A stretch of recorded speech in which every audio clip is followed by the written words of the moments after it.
piled one right after the other in this deepening story surrounding Tony Podesta, John Podesta, the Podesta Group, Hillary Clinton's campaign, and the 2016 election, which also involves Saudi Arabia.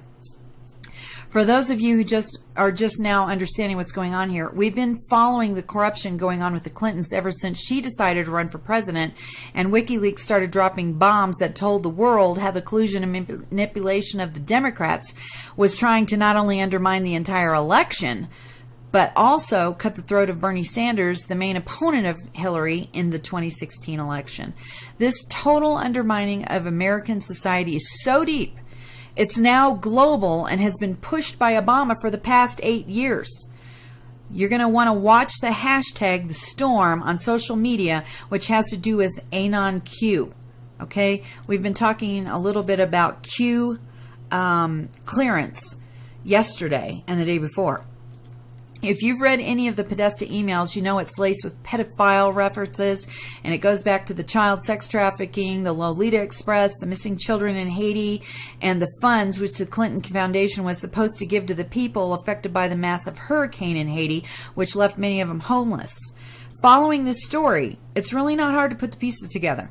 In that article, I was able to link the Saudi Arabians to the Clintons and the child sex trafficking. The link to that story is below with detailed information about this. And if you've read that story, everything that I'm going to say right now is going to make sense. So we've got Tony Podesta arrested, making a deal with the feds yesterday. He's hooked up in the pedophile ring and displays artwork in his home depicting the torture of children. You can just, if you do a search, you'll find it. Then we've got emails from John Podesta in the WikiLeaks Podesta emails, which link both Tony and John to the spirit cooking woman, Marina Abramovich. You're going to have to look that up. It talks about going to dinner, and there are photos of Lady Gaga and other well-known politicians participating in that disgusting event. And this is all linked together. In addition, we've linked Tony Podesta to a website owned by Charlie Sheen called winning.com. where Tony was moderator using the email aggravation@winning.com. That came from the background check, which I paid for on Tony Podesta, and apparently is known by various journalists who aren't reporting this. It's not like this information is hard to link. So then today we have a report about Charlie Sheen raping Corey Haim on the set of the movie Lucas when he was 13 years old. Now, of course, Sheen denies this, but mainstream media overseas is reporting it. Does anybody see a pattern here?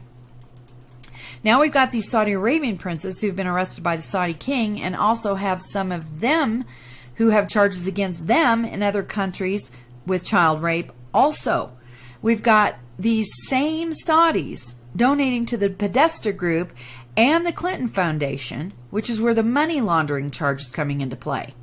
This charge is what's going to be leading straight to the largest takedown of government entities, political figures, celebrities, and you're going to find the majority of these people are Democrats and liberals, with some Republicans.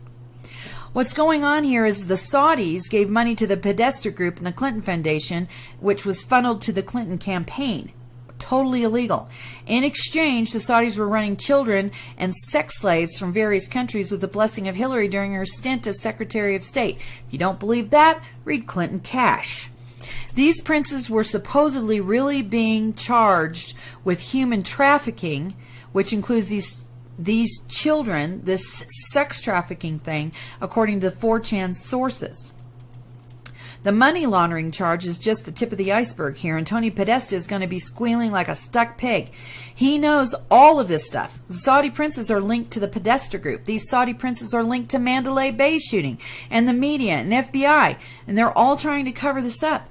The Saudi princes are involved with Twitter. They're involved with Fox News. These Saudi princes have their hands in everything. I'm not really a big fan of Alex Jones, but one of his guests reminded us that the February raid in Yemen that killed a couple of Navy SEALs and uncovered a bunch of intel is linked to John McCain and his involvement in all these events, and all of the Saudi Arabian princes that were just arrested this weekend. Back on February 2nd, John McCain came out with a statement against President Trump saying he didn't know what he was doing and was basically trying to diminish the intel which the Trump administration uncovered in that raid. Through the back channels, we're seeing all the players here are political figures in the deep state, backed by liberal celebrities who are pushing a globalist agenda, trying to destroy America and move towards this new world order. Every now and then, a political statement will be made that mentions the New World Order. So if you think it's not real, you better think again. They're using celebrities to lull the masses to sleep because people seem to flock to actors and musicians when they make political statements. So the Saudi prince, Al Walid, was arrested this weekend and is being held apparently in the Ritz-Carlton in Saudi Arabia, and the entire country is in a civil war. This is according to the sources both inside and outside Saudi Arabia. These guys are using John McCain as their little pawn, and he's willingly spreading false information. And it also appears this brain tumor that was a sudden event is laying the groundwork in case Democrats and the deep state liberal politicians have to use it so they can say he's mentally unstable. And because they're already spreading that, trying to spread that rumor about John McCain in case they got to use it. You've got to understand, these people are in a circle of corruption, and it's all about power and money. You can link one after the other through associations and business dealings. This is a huge global corruption ring, which includes the Clintons and corrupt United States politicians. Their entire world was shaken up when President Trump was elected, and he's been giving out signals to them that he isn't playing their game anymore. He's been sending messages through his speeches and through social media postings to China and Russia that he knows what's going on here, and he's not going to tolerate it on any of their attacks and any undermining of the United States. The mainstream media is in on all this information. Don't let them fool you, and is purposefully squashing the stories and evidence of what's going on here. They're reporting half-truths and lies. It is so simple to connect the dots. It's amazing. The events like Mandalay Bay and the Texas church shootings are going to get worse as American patriots and President Trump resist their attempts and expose the evil that's been infiltrating our government for years. And I do mean years. The past weekend was explosive if you don't understand the Podestas are in the middle of this. And they have the goods on Hillary. And you need to go back and study all of the events up to now. Study the WikiLeaks emails. Follow the back channels and then do your own digging. Connect the dots and look at the relationships. It's all a twisted trail of corruption, war, attacks, undermining, our society, human trafficking, drug running, gun running, and this is what our government officials have been doing for the past 50 years. In my opinion. Another hour of justice still ahead, but first, did former FBI Director James Comey obstruct justice by protecting Hillary Clinton from prosecution? Here to weigh in is Fox News legal analyst Greg Jarrett. Good evening, Greg. There was a story in The Hill this week that says a newly discovered document shows that FBI Director Jim Comey authored a draft statement accusing Clinton of mishandling classified documents and being grossly negligent. And this was confirmed by Senator Chuck Grassley, of course, who is a very well-respected chairman of the Senate Judiciary Committee. And it says that the words gross negligence were edited and crossed out with extreme carelessness. Talk to us. What does this mean? Well, John Solomon of The Hill uncovered the document, and it is a crime to mishandle classified documents through gross negligence. Comey wrote out a letter of exoneration of Hillary Clinton in which he crossed out the words gross negligence and substituted extreme carelessness. Now, those terms are synonymous under the law. Comey appears to not have understood that. This seems to be evidence that he was trying to absolve Hillary Clinton and conjured up an excuse to protect her. So if he did that, he needs to be put under oath and explain why he did that. Why did he change the language? Did he do it for political reasons? Was he pressured by Loretta Lynch or others to absolve and clear Hillary Clinton? And if the answer is yes, that would be obstruction of justice.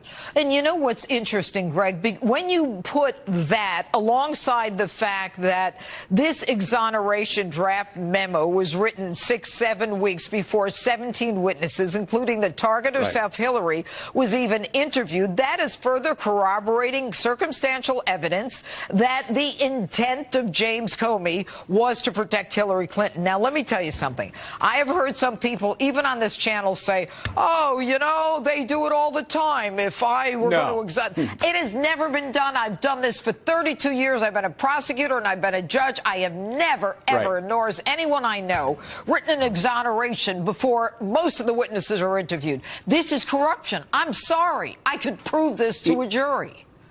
It does appear to be corruption. I've been a lawyer 37 years. I've never seen it, never heard of it. And not only did Comey appear to misinterpret the law and gross negligence, there's another statute Hillary Clinton seems to have violated, and that is willfully and knowingly mishandling classified documents. In his infamous news conference, James Comey said she didn't intend to break the law.